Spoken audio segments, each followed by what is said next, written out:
The sky was dark and red above the broken moon, the wind cold and sharp like knives. Jace opened his eyes slowly. His ship had crashed, and smoke still rose from the wreckage. He tried to move, but pain screamed through his body. His suit was torn. His helmet cracked. He was lucky to be alive. A soft sound came through the dust. Footsteps, gentle but steady. A figure appeared, not human, but tall and thin, with silver skin and long black eyes. She looked at him, not with fear, but with calm. Her voice was soft like wind through trees. "You are hurt," she said. "You should not be here. This place is not safe." Ch tried to speak, but only a cough came out. She helped him sit and poured water into his mouth. The taste was strange, but clean. Her touch was careful, her hands warm even through his gloves. "Who are you?" he asked. After a while she looked away for a moment, her eyes full of old sadness. "My name is Velna. I live here alone. They call me the widow, the mad one. But I am not mad, only forgotten." Jace did not understand, but he was too weak to argue. She took him to a small shelter built from old ship parts and stone. It was hidden under the cliffs. Plants grew on the roof, strange glowing vines that gave soft light. Inside, the walls were covered in carvings, symbols and maps, things he did not recognize. She cleaned his wounds with a blue liquid. It burned, but then the pain faded. She said nothing, just worked her hands steady, her eyes watching. After some time, he asked, "What happened here? Why do they say you are mad?" She stopped moving for a second. Then she spoke in a low voice. "Long ago, your people came to this moon. They said they came for peace, but they brought secrets. Dark secrets. My husband, he worked with them. He trusted them. Then he found something he should not have found. And then he just frowned. Earth had no records of any war on this moon. No mission logs, nothing. He was told it was empty land, a forgotten rock good for mining, and nothing more." He asked, "What did he find?" She looked at him, her eyes bright with something close to fear, or maybe hope. "They killed him because he found proof of what they really did here, what they planned, and now they say I am mad, so no one will listen to me." She wanted to ask more, but she stood and walked to a corner of the shelter. She opened a small hidden box and pulled out a metal object. It was rusted, broken, old, but clearly human. Mad. She gave it to him, a small device half buried in alien dust. "I have tried to fix it," she said, "but it speaks your language. Maybe you can." Just took it, his fingers moving over familiar buttons and ports. He worked for hours, using his tools, his focus sharp through the pain. Finally a light blinked. The screen came to life. A voice came from it, broken, full of static, but real. "If you're hearing this, it means I failed. Earth lied. We were not here for peace. Project Phoenix is not a myth. They took their tech, used it, built weapons. I tried to stop it. They found out." The voice stopped. The message ended. Jace stared at the device. The name on the file said Relin, the same name Velna had whispered. He looked at her. She sat in silence, eyes closed, tears on her cheek. "They said you were mad," he said. "Always say that when someone speaks the truth." She replied. Just felt a cold weight in his chest. The stars above seemed farther than ever, and the wind outside howled like it carried the voices of the dead. He knew then this was no simple rescue. This moon was no accident, and the woman beside him was no mad widow. She was the last one who remembered the truth. Someone somewhere wanted that truth buried forever. Asterisk. The wind outside was louder, now, like it was warning them not to speak, not to move, not to remember what was lost. Jace sat near the small fire, Velna silent beside him, her eyes fixed on the broken device that still blinked with a faint blue light. Held the recorder in his hands, cold metal, heavy like a secret that did not want to be told. The voice of Raylan, her husband, still echoed in his head. "Earth lied. Project Phoenix." He repeated the words to himself again and again, like a puzzle he had to solve before someone came to erase it all. Velna finally spoke. Her voice was softer than the wind. "He found the truth and tried to send it home. He used this device to record everything, but they found him before he could finish. He gave it to me, told me to hide it, told me to wait for someone who would listen." Just looked at her, the pain in her eyes, clear and real, not madness, not lies, only a deep wound that never healed. He asked, "Why did no one believe you?" "Because they were afraid," she answered, "afraid of the truth, afraid to lose their power, so they made me the crazy widow, easy to forget, easy to ignore." Jace turned the Device over there was a port on the side. He connected it to his suit's interface. A series of files appeared locked. Encrypted but familiar, he began working to unlock them, using the codes from Earth's basic military system. Strange that it fit so perfectly, like it was made by someone who once wore the same uniform. He worked for hours. Velna never moving, only watching, as if she was afraid the device would vanish. If she blinked, finally the files opened. Inside were logs, voice notes, images, dates, locations. Most of them were damaged, but one stood out complete and untouched, marked priority, eyes only. Opened it. The screen showed a dark room with human officers around a table, maps of alien zones flashing on the wall. Relan stood at the edge, pointing to a diagram of the moon tunnels and ancient structures glowing under the surface. He was speaking clearly. "We are not here for peace," he said. "We are here to mine alien tech, use it, and leave them with nothing. They trust us. We lie with every handshake, every promise." One of the officers stood and said, "Enough. Shut it down." The screen went black. The file ended. Velna whispered he knew. He tried to warn them. They silenced him and said he went mad, like they did with Mayasi. Stared into the fire, his world breaking into pieces. He had believed in the mission, believed in the words of his captain. Now he wondered, what else was a lie? He asked, "Do you know where these tunnels are?" She nodded slowly. "Yes, I can take you, but it is dangerous. They patrol the area, and the old machines still live under the ground. Things built by my people before your kind came, things that remember." Nemes J stood, his body weak but mind stronger than before. He had to see it, had to know. If the truth was deeper than the surface, if Relan really found something too big to live, Velna led him into the night. The stars above, cold and silent, they moved through rocky paths in silent ruins. Strange glowing trees lit the way, their leaves moving without wind. The path ended near a cliff covered in carvings, symbols older than language, marks of warning and memory. Velna touched a stone. It moved, revealing stairs going down into the dark. They stepped inside, the air colder than outside, full of dust and time. The walls were lined with old metal parts, wires and machines, half fused with stone, signs of human tools mixed with alien design. They walked for what felt like hours, then came to a chamber, doors sealed with Earth's logo. Half broken, half buried. Jace opened it using his access code. The room lit up, weak lights flickering, revealing chairs, consoles, and screens long dead and forgotten. He found another device on a table, smaller than the first, labeled property of Commander Harlan, his captain, his friend, the one who told him this moon was just rock and sand. Jace picked it up, played. The only file inside the screen showed Harlan's face, younger, tired, whispering, "If anyone finds this, it means I failed. We were not supposed to stay here. We were supposed to take what we needed and leave, but Relan, he saw too much, and when he refused to follow orders, he disappeared. They told us he went mad, but I knew they lied, and now I am part of it too. I tried to stop it, but they watch everything." The file ended. Velna looked at him and asked, "Do you believe me now?" Jess could not speak, only nodded slowly, his hands shaking, his heart pounding louder than ever. Outside, the wind howled again, this time not with warning but with rage, as if the moon itself was remembering the crimes buried in its bones. And somewhere deep inside the tunnels, something woke up, something that had not moved in years, something that remembered human faces and the lies they brought. The tunnel air was colder, now the walls darker and tighter, the silence pressing like a heavy blanket over Jace's chest. Each step forward made his breath shorter, his pulse faster. The only light came from the glowing vines behind them and the Kian small lamp on his suit flickering with each movement. Velna walked ahead, her steps quiet and sure, her hand trailing the stone wall as if it remembered her touch. This place was built by her ancestors.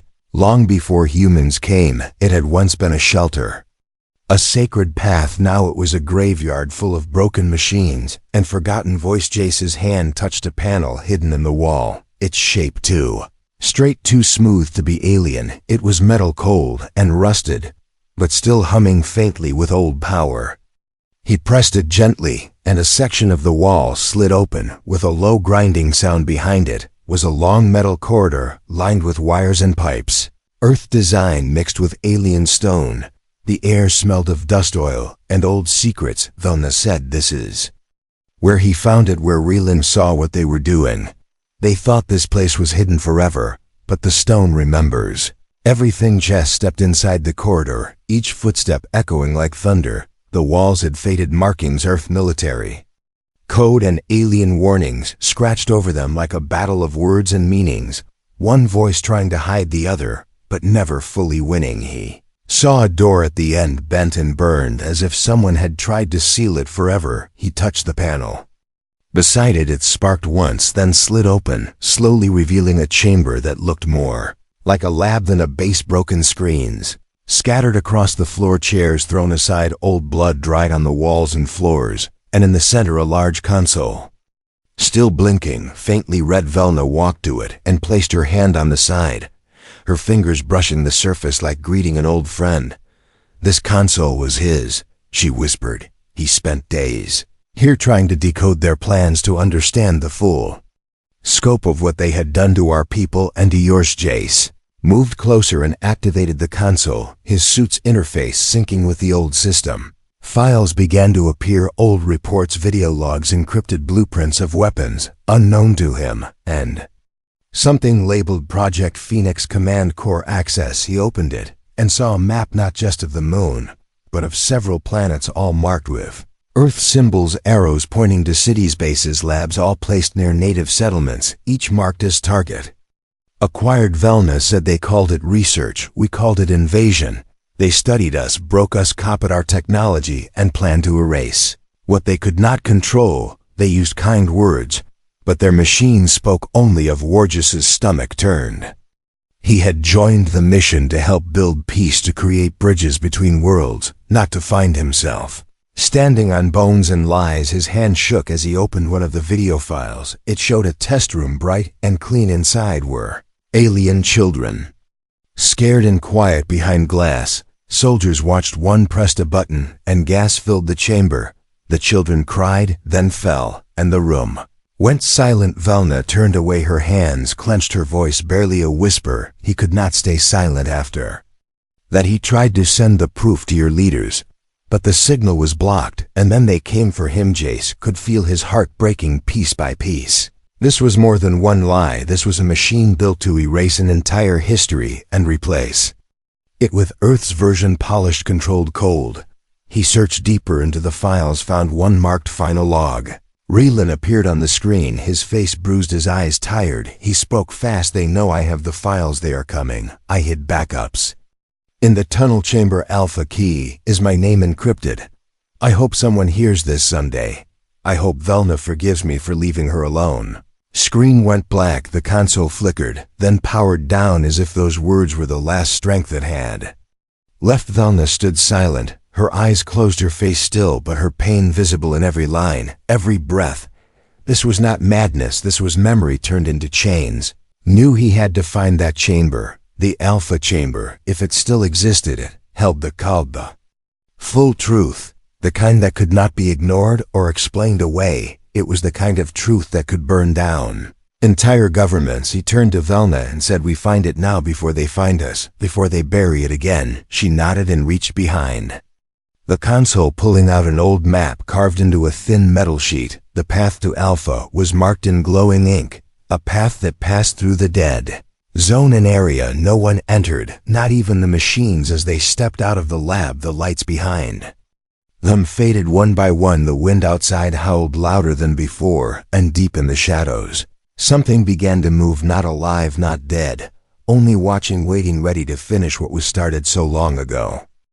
The tunnel behind them whispered like it breathed with the memory of voices now gone. The map in Velna's hands glowed with soft light, leading them toward the dead zone. The place even shadows avoided. Jace followed her closely, his suit's lamp casting sharp lines across the broken floor. Wires snaked under his boots, and old bones lay scattered in corners, dry and forgotten by time. Each step forward felt heavier, not just from the weight of fear, but from the burden of truth growing stronger. In Jace's heart, his fingers gripped the data module tighter, the one he took from the console, the one that held more than just files. It held proof of betrayal, and maybe hope. Velna Said nothing, her eyes locked ahead, her hand steady though her breath came short. She had walked these paths before once with Reelan before the soldiers came, before her world turned cold and silent. Now she returned with a stranger who finally believed her, who finally chose to listen. A distant sound rose behind them, soft at first like a broken wind chime, then louder, clicking, metallic, steady, like footsteps without flesh. Jace froze and looked back, his lamp catching something in the dark. A shape moving fast, low to the ground, red light blinking in its center. Velna turned her eyes wide, her voice sharp. They woke it. She said, the guardian of the dead zone. It was programmed to erase anyone who entered unmarked. It sees us now, it will not stop. Jace ran, following her as she sprinted through a narrow passage, stones falling from the ceiling as they moved, the sound of the drone growing closer, louder, the clicking now joined by a low hum like an engine charging. They turned into a wider chamber, pillars of alien stone rising high around them, symbols glowing faintly. On each one, Velna tapped a sequence at a panel hidden behind vines. A wall shifted, revealing another passage just wide enough to crawl through. Go, she said, pushing him first. Hurry, it will scan the entrance. It cannot follow if we block the path. Jess crawled into the tight space, the walls brushing against his shoulders, the air dry and full of dust behind him. Velna followed fast, then pulled a lever just as the drone reached the chamber. A heavy stone door slammed down, sealing the tunnel. The sound of metal crashing echoed like thunder, but it was not over. The tunnel ahead shook with movement pipes, rattling walls groaning. The drone had triggered something old and half-awake, machines buried for years, now stirred by the signal like bones. Remembering war, Velna moved faster, her voice calm but urgent. We are close now. The Alpha chamber is behind the sealed gate. Just ahead, we must get inside before the failsafes activate. This place was built to erase itself if touched by intruders. Saw the gate, massive and ancient, covered in locks, both human and alien. He connected his suit to the panel beside it, entering. Reelan's name as the key. The lights flashed once, twice, then turned green. A gate opened slowly, groaning as if it hated being touched. Inside the chamber was still, the air colder than ice. The walls lined with data crystals, glowing blue and gold. Old machines blinked to life, reading their presence. The chamber itself shaped like a circle, a star map above their heads, showing distant worlds marked with red and green dots. Jay stepped in awe, his eyes catching the symbol of Earth on one console, and beside it the symbol of Velna's people, woven together like a lie wrapped in beauty. He approached the central platform, placed the data module into the slot. The system accepted it, without question, unlocking every hidden file. Screens lit up, showing the full scale of Project Phoenix, not just on this moon, but across many systems. Each one infiltrated, each one copied, each one rewritten under Earth command, and beside each name a mark, status complete. Velna stared at the map, her face pale, her voice shaking. They planned everything down to the day, down to the moment they would wipe us from our homes and rewrite our skies with their flags. Jace felt sick, his world spinning with every detail, every video, every recorded death that was filed as test result or enemy neutralized. He saw Reelan's notes, logs of his meetings with Earth commanders, his efforts to send warnings to Earth leaders blocked at every turn. Then the alarm sounded deep and loud, a final warning from the base itself. Intruder, alert, collapse protocol engaged. The countdown began, flashing on the walls. 10 minutes to full lockdown and structural wipe. Velna grabbed the crystal from the wall. This holds a backup of everything, she said. We must get to the surface. We must send the truth out before it is all gone. Chase nodded and turned back toward the gate, but the wall behind them exploded. The hunter drone had found another way through, broken and burning, but still moving. Its red eye locked on Jace, its arm rising with a weapon, charging with energy. They ran through a side tunnel, narrow and steep, the ceiling breaking apart with each second. The drone followed, relentless, its system damaged, but its mission still clear. Eliminate, erase, silence. The tunnel shook again, and light burst ahead and opening the surface near. Just beyond a final climb. Jace reached it first, turned to help Velna, her hand in his, the crystal safe in her grip. Behind them, the drone surged forward, too close, too Fast, but then the tunnel collapsed, a wall of stone crushing down, sealing the way. The sound of metal snapping echoing through the ground. They lay on the rocks, gasping under a sky turning orange with the coming storm above them. Silence, and below the truth still burned, ready to rise. The storm above cracked like a voice too long held silent, the sky a sheet of flame and wind, swirling across the strange red clouds. Velna and Jace lay side by side on the cold rock, their breath ragged, their bodies covered in dust and smoke. But the crystal was safe, the truth was still alive. Jace looked at the edge of the broken tunnel, stones still shifting, small sparks still flashing from where the drone had fallen, its red eye finally dark. No more hum, no more hunt, only silence now. Velna sat up slowly, her hands holding the crystal close to her chest, like it was a heartbeat. She could not let go, her face pale, her eyes focused. The wind tugged at her dark robe, the vines that grew along the cliffside glowing faintly in the stormlight. Must move now, she said. The crystal must reach the tower before they realize what we've taken. There will be more machines, and maybe worse. Not all drones are old, not all sleep as deeply as that one. Digis nodded, his body heavy, but mind clear. The files in that crystal were enough to shake Earth to its core. Maps, documents, live tests, death logs, and most of all recordings from Relin showing his final days, showing the voices of Earth's highest leaders agreeing to hide the operation and use alien tech to rewrite the stars in their own image. Moved quickly across the ridge, their steps echoing across empty stone paths once used for trade, now abandoned since the invasion. The map Velna carried marked an old outpost high on a peak where Earth once installed a signal tower meant to send reports to deep space. Now it could be used to send truth instead. Climb was hard, the wind fierce, but they pushed on. Jace's hands bloody from sharp rock, Velna coughing from dust.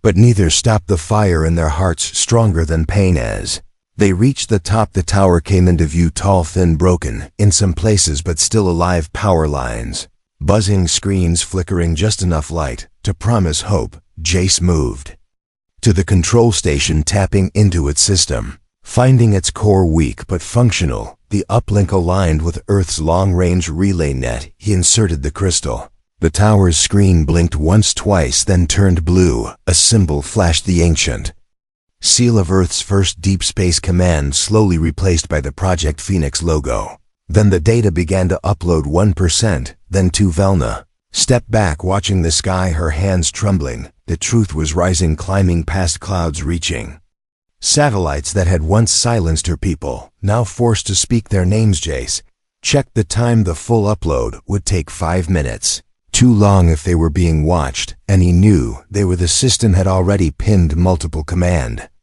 centers, alerting them to unauthorized access. They would come fast and angry. He turned to Velna and said, "If I fall, you keep the signal alive, you finish it no matter what." Promise Mesh met his eyes and said, "I already lost one soul to this truth.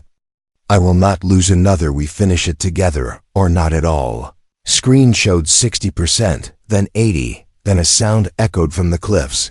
A sharp whine like metal cutting air. Fast-moving shadows approached from the west, black shapes with glowing eyes. Small attack drones, sleeker than the one in the tunnel, newer, faster, designed for clean kills and memory wipes. Jace grabbed the pulse rifle left by a dead soldier near the tower, its charge low but working. He aimed at the incoming swarm. Velna took cover near the console, protecting the core with her body. As the data climbed to 91%, 95%, the drones opened fire beams, slicing the stone near Jace, who rolled aside, firing back, taking down 1, 2, but more came from behind. The sound of wings and engines mixing with the wind like a storm made of wires and hate. One shot hit Jace in the side, burning through his armor. He fell but crawled back up, blood on his teeth, rage in his chest, protecting the tower with every breath. 98%, 99%, Velna shouted, "Hold the line, the truth is almost free." Jace fired one last blast, hitting the lead drone, then collapsed, his fingers reaching for the console. Just as the upload completed 100%, the tower flashed green. The signal released into space, bouncing off satellites traveling faster than light, carrying Reland's voice across systems, across borders, across lies. This is the truth, he said in the final message. They said I was mad, but I was only awake. They said peace, but meant control. They smiled while they killed. Remember this when you look at Earth. Remember who we were and what they chose to become. The drones fell silent one by one, as if something in their code had changed, as if the truth had reached even them. Velna dropped to her knees beside Jace, his eyes open, his lips curved in a faint smile. Not of joy, but of purpose. He had seen the signal fly. He had seen the stars listen. Now across the galaxy alarms began to ring. People began to ask questions. Command centers scrambled to shut down the message, but it was too late. It had spread beyond their reach like light through darkness. The project was no longer a secret. It was history now, and history could not be deleted. The sky above the tower was no longer silent. The stars flickered like blinking eyes watching the truth unfold. Whispers of rebellion began to rise across distant systems. Voices once silenced, now repeating Reland's message in dozens of tongues. Banners once hidden now waved in cities and colonies where Earth's shadow had ruled without question. Velna stood beside the silent console, her hands still warm from Jace's blood, her eyes fixed on the signal light that pulsed with each new connection. Thousands of ships now receiving the truth. Thousands of minds now waking up to a story they were never meant to know. She looked down at Jace, his body still and broken, but his face calm. The fight burned into his bones until his last breath. The rifle beside him, still smoking. The tower still standing for now. Footsteps echoed from behind, not metal, not machines, but boots heavy and sharp. The sound of humans trained for silence, but not for truth. Earth soldiers, armored and alert, stepped into the clearing, their eyes scanning the damage, their weapons raised with orders already locked into muscle. Velna did not run. She stepped forward, her hands raised not in surrender, but in defiance, her voice firm and clear. The signal is out. The truth is free. Shoot if you want. It changes nothing. The lead soldier hesitated, his weapon aimed at her chest, but his finger not moving. His helmet tilted slightly, as if unsure the stories he heard might be real. His voice cracked through the speaker. Why did you do this? What do you hope to win? Velna said, I do not want to win. I want to remember. I want the stars to remember him, to remember what you buried with your lies. More soldiers arrived, but none fired. The silence growing heavier as they waited for orders from above. But the orders did not come. The chain of command was breaking under the weight of too many questions, too many messages flooding the system. Officers arguing behind sealed doors, leaders scrambling to explain why their missions no longer made sense. Jace had left one more gift inside the signal, a code hidden deep inside the message, one that Reland had built years ago, a sequence designed not to destroy, but to disrupt, to whisper into the heart of every Earth machine and ask a question. Why? The code spread faster than the message itself, moving from drone to drone, from terminal to terminal, unlocking old logs, forgotten files, suppressed memories, showing soldiers what they were, part of what they had helped build and what they had helped break on distant stations. Captains paused mid-command, their screens filling with Reland's voice and images of the labs, of the test chambers, of the children that never came home. Engineers wept as they read their own reports written years ago, now played back to them like ghost stories from their own hands. Velna walked through the soldiers who parted without words. She moved to Jace and lifted him, gently placing him on a metal sled used for equipment. Her hands steady, her tears silent, she pulled him toward the transport bay of the tower, where an old ship waited, damaged but functional enough for one last flight. She boarded alone, the ship lifting into the storm, while the soldiers watched, unsure if they were supposed to stop her, unsure if they even wanted to anymore. In the sky above Earth headquarters, the mainframe blinked with the same question repeating in every system. Do you remember? Do you remember? Do you remember? Velna flew toward the free zone, a cluster of worlds that had resisted Earth's touch for decades. Too far, too wild, too united by old blood and quiet strength. She sent them the full archive, every file, every voice, every map. She sent them the code too, not to weaponize, but to awaken on one of those worlds. A council gathered, their screens filled with Reland's eyes, his voice speaking truth across years. They listened, they nodded, and they answered with a signal of their own, a beacon that reached back across the stars to Velna's ship. We heard, we believe, we rise, and across the galaxy ships began to turn away from Earth. Command soldiers laid down their arms, scientists began to speak, engineers started building again. This time not for war, but for truth, for repair, for something better than obedience. Velna stood at the window of her ship, Jace beside her, wrapped in silence. The stars no longer cold, but glowing with meaning. She spoke softly, not to him, but to the stars. Thank you for listening. He did not die in silence. He was heard. He was remembered. The ship moved toward a world she had once called enemy. Now it opened its arms to her and her truth, not because they trusted her, but because they finally had a reason to trust themselves above them.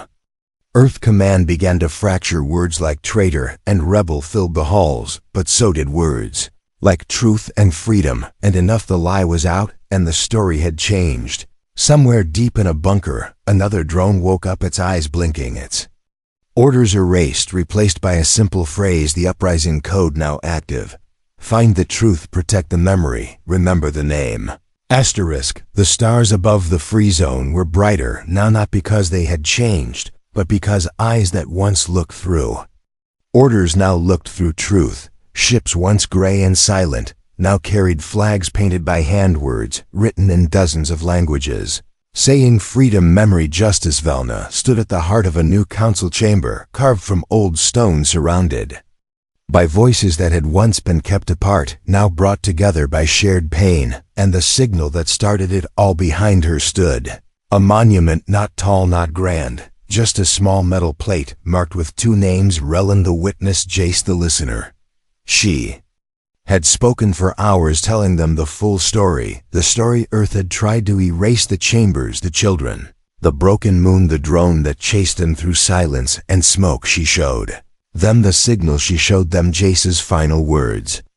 As the tower burned and the truth escaped into the stars, he said they called her mad, but she remembered what they wanted to forget. They said peace, but brought silence.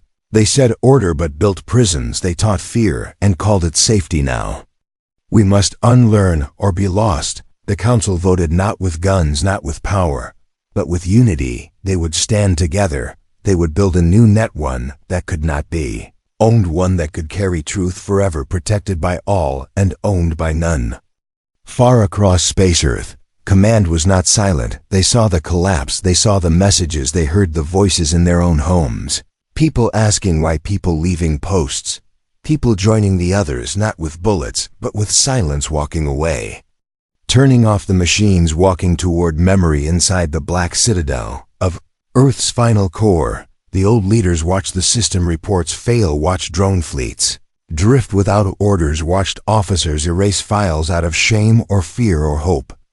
They whispered one word again and again, betrayal, but they no longer knew who had betrayed who. And then came the final message, not from Velna, not from the council, not from the rebels, but from the code itself, the uprising code, built by Relan, finished by Jace, now awake in every network, every command station, every weapon, every archive. It did not demand surrender. It did not erase. It simply played one message: remember him, remember her, remember all of them. Do not forget again. The screen filled with names, no ranks, no sides, just names and dates and last words. Children, soldiers, builders, rebels, aliens, humans, all names that had once been marked as noise, now shining like stars in a sky that would not forget. And then silence, not defeat, not victory, only space filled with breath and memory. Velna walked through the streets of the rebuilt outpost. Children ran past her laughing, speaking both her tongue and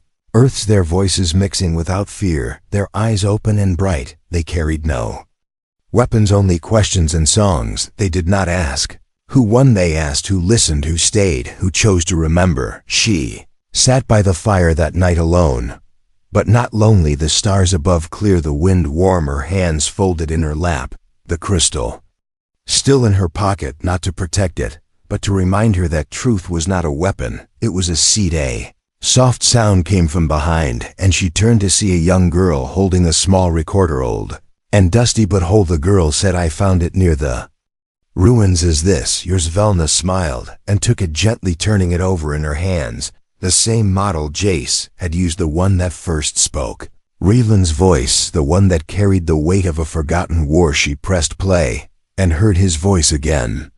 Softer than before, but clear. I speak now, not for power, not for war. I speak because silence is worse than death. I speak because you might listen, and if you do, then I am not gone. I am remembered. Velna closed her eyes, the wind brushing her face, the stars above no longer watching, but waiting for the next voice to rise far. Across the galaxy, a new signal lit the dark, a beacon not built by command, but by memory. A map of names, places, stories, wounds, and hopes, a net of remembrance stretching from world to world, powered by no government, owned by no king, guarded only by those who chose to remember. And at the center of that net, in the archive core, where all signals passed, one phrase burned brighter than all others, simple and eternal: forget.